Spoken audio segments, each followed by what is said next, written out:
Vlády neboli dokonalé, mali sme pocit, že sme na správnej strane dejí. Myslím na to, ako sa cítia oni, dnešní maturanti, ročník 2006, narodení počas prvej vlády prvého roku Roberta Fica. Maturovať budú v roku 2025 počas jeho štvrtej vlády celý život s Ficom.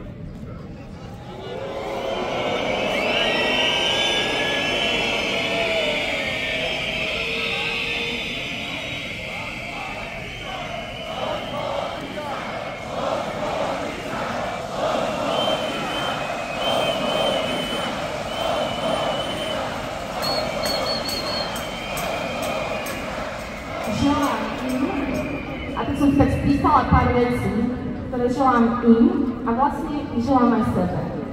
Úplne prvé, čo želám svojim študentom je, aby zažili nudné voľby. Keď sa nebudeme báť, že vyhrá iná strana, že sa musíme báť o demokraciu, o západné smerovanie Slovenska, keď proste pôjde iba o dane a reformy. Želám im nudného premiéra, žiadneho charizmatického lídra. Želám, alebo to sú väčšinou psychopati. Želám im úplne obyčajného, vzdelaného byrokrata, ktorý nebude rozoznávať spoločnosť, trpieť paranojou, nadávať všetkým od novinárov po občanov a psychiatri nebudú musieť písať listy. Svojím študentom želám nudný parlament, plný poslancov, čo chápu, že ich job je príjmať zákony a nie nám robiť reality show. Keď chcem pozerať reality show, prosím si Markízu, nie našu vládu alebo parlament.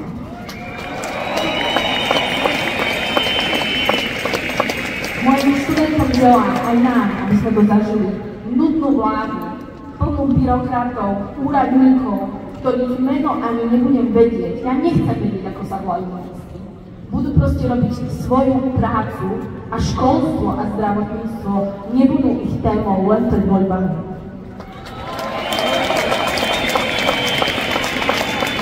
Želám našim študentom nutnú zahraničnú politiku, kde všetci budeme vedieť, že patríme do Európskej únie, že NATO sú naši spojenci a Ukrajina je obeť.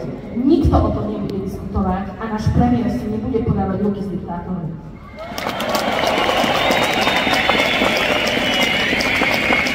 A nakoniec, ale neposledné, myslím, že želám svojim študentom nudného generálneho prokurátora, ktorý nebude písať žiadne statuty.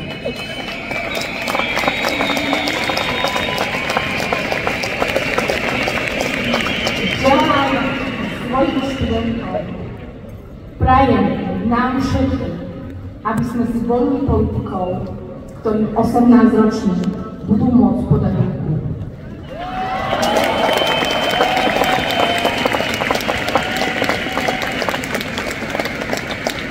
Sloboda a demokracia od nás dnes nechce, aby sme na Slovensku za ňu bojovali a umírali na barikádach. Chce len, aby sme všetci, tam, kde sme, čelili zlu, na ktoré stačíme.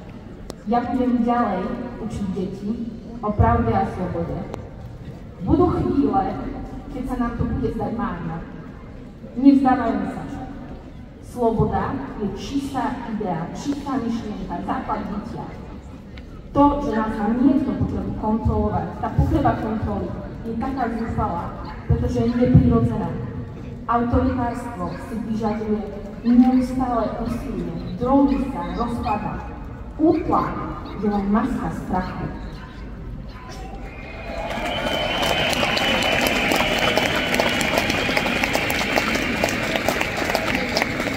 Pani prezidentka Čaputová raz povedala, že buď sa bojíme, alebo sme slobodní. Ja som slobodná. A pred sebou tisíce slobodných občanov, tisíce slobodných Košičanov. Jediné, čoho sa treba báť, je strach samotný. Nevzdávajme sa.